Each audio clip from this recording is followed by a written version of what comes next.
pastebėjimas, seksi lietuvaitės ir Lietuvos gražaus puslapio merginas, kurios ten nuotraukas kėlė, kažkaip praeidinėjo pastoviai pro šonus.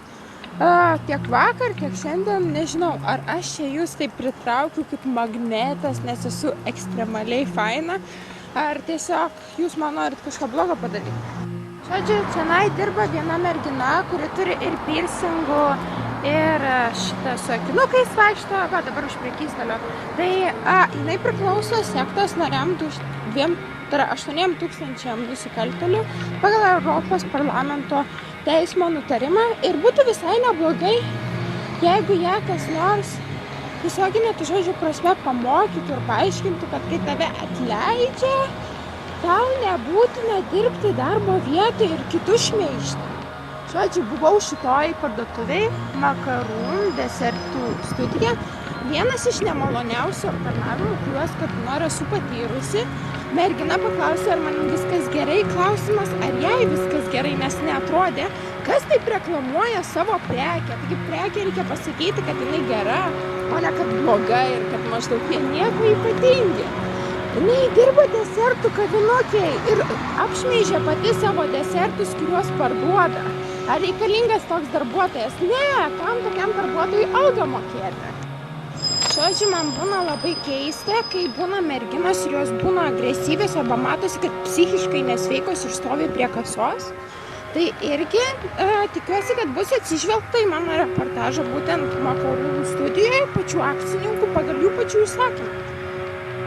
Ir spoilinu, kad padavėja ar baristė, aš nežinau, pardavėja, yra iš svetainės Lietuvos gražaus, kur dabar yra visas ištrintos nuotraukos, jinai tam postino savo selfiuką, iš kur aš žinau, nes parodė.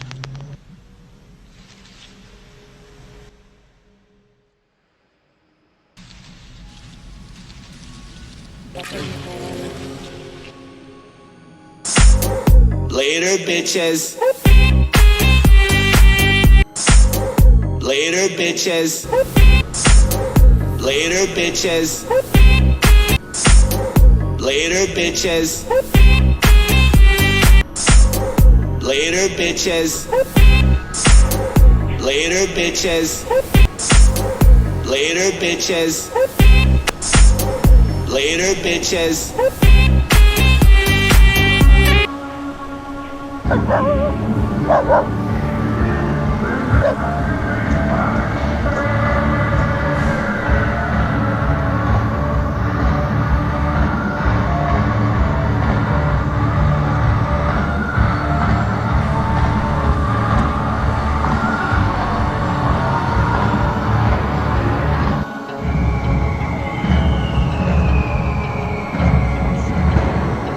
Ačiū Lietuva, kad neleidžiat koncertą nueiti.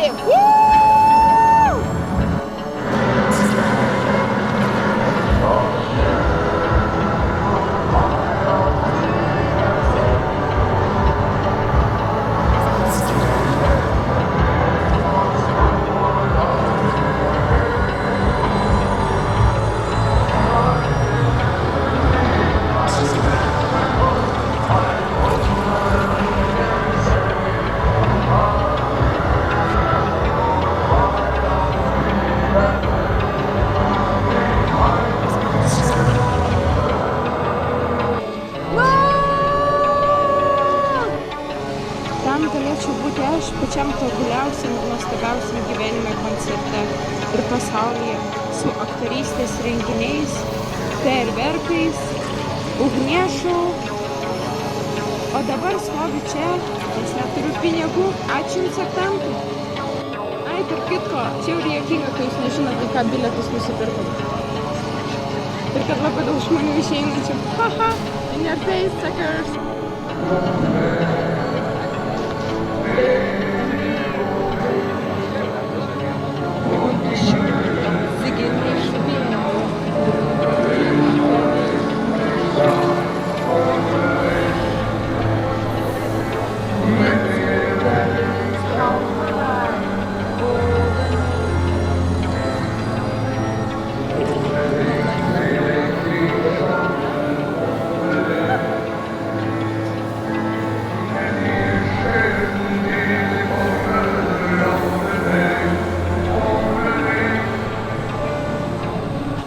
Sveikinu daugumą sužinojus, ką reiškia Ramšteinai.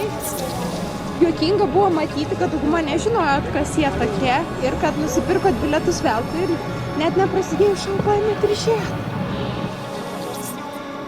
Atsargiai saugokitės, Lietuvos pastumdėliai yra laisvėj! 8000 legalių nusikaltėlių! Stenkitės neprisiliesti, nes galit užsikrėsti! Žodžiu, neseniai ėjau į paštą ir ką tik man viena mergina specialiai koją pastatė, taip kad nukrėšiau. Kas čia dabar?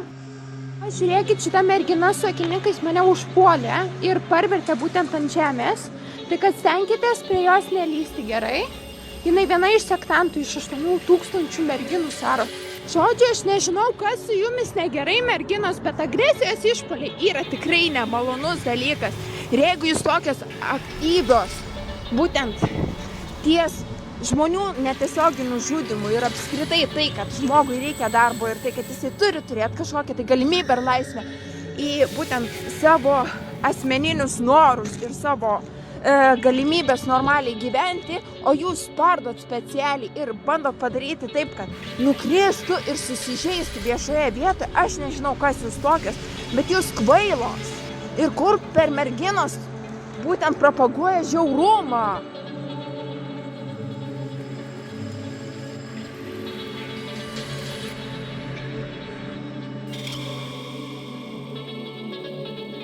Buvo susitarta su įmonių savininkais, kad jeigu merginom leis vaidinti, kad jos dirba toliau ofisuose ar kitose būtent įmonėse, po to, kai yra nutraukta darbo sutartis, tik tais dėl to, kad Monika Dobrovolskytė būtent prarado darbą ir kad vaidinti, kad yra viskas gerai, jos jau nebereikalingos, kodėl jūs ofise sėdi. Žinokit, jeigu parsidavinėsit už dyką ir toliau niekas nesikeis. Jūs vis tiek buvot atleistos, 2 mėnesiai praėjo, jūs vis dar ofise, kodėl jūs ten sėdit, pinigų tai tikrai negausit. Ir sodra jums nemokės, 59 eurus pačios turėsit iš kažkur susimokėti, o aš nežinau iš kur. Kaip buvo pasakyta, kad jūs už dyką realiai prostituciją užsiiminėjat. Ne jums pinigai yra mokami, darbo sutartis yra nutraukta, jūs jau 2 mėnesį nieko negaunat ir dar sodrai 59 eurus mokėsit.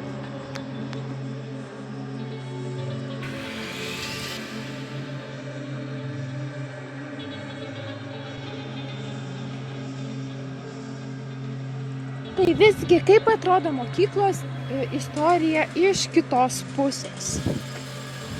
Viršuliškių namas 25. Kuo jisai toks įspūdingas? Man atrodo dėl tos priežasties, kad ten gyvena Agnė Lisauskaitė su dabartiniu savo vaiku, kuris yra nuo jos buvusios darbovietės, mobiliųjų telefonų dėklo savininko ar direktoriaus, su kuo jinai ten permėgo ir paskui susitokė su kitu vyru tik tai tam, kad jai elementus mokėtų. Kaip mokyklos istorija atrodė būtent tuo laikotarpiu, kai aš buvau kartu šalia. Tai realybė yra ta, kad niekam nepatinka man tos lapas prilipęs prie užpakalio, kai vaikšto iš paskos ir pastoviai rašinėja, bet tu bandai parodyti, kad tau nepatinka, bet vis tiek vaikštai kartu, nes neturi kitos išeitės, kadangi tas vantas lapas prie užpakalio, jisai konkrečiai tave apstuminėja tau už nugaras ir tu daryk, ką tu nori, bet tu ten draugų neturės arba pažįstamų.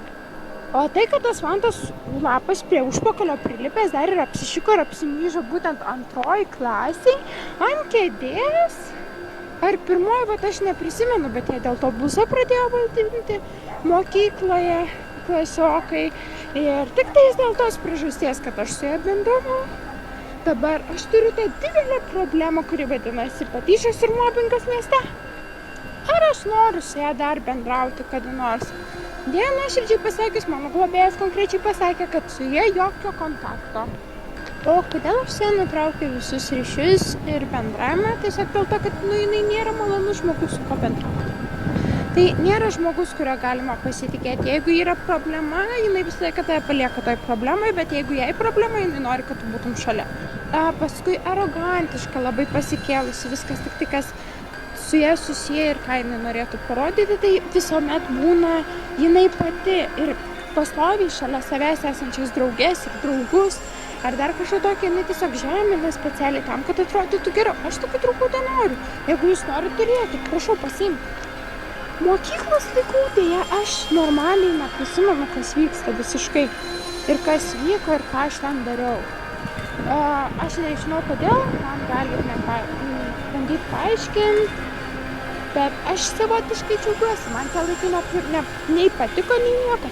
Ir man iš vis kartais klausimas yra, ant kiek žmonės turi būti buki, kad būtent prisiminti vaikystę ir dėl tos vaikystės dabar įstumti. Taigi tai buvo prieš 10, 20 metų, prieš 30, prieš 40. Koks tas skirtumas, ką aš padariau kažkada praeityje? Ant kiek tu turi būti bukas, kad taip prisimintum ir dabar man prikištum? O apie Dariją Stasiulytę pakalbant, tai aš tiesiog noriu padėti. Aš su Agne Visockaite supažindinau Dariją tik dėl tos priežasties, kad Darija visai nenori būti dizainerė. Jos tėvas gerai uždirba ir aš atrandu šimtus, tačiau pinigų visai, kad dėl kažkokių priežasčių trūksta, aš norėjau padėti. Ir aš paskui supratau, kad jinai manim naudojasi tik dėl tos priežasties, kad Agnė Visockaitė mane apšmeižė man iš nugaros ir papasakojo savo gyvenimo istoriją, sumesdama man viską ant pečių.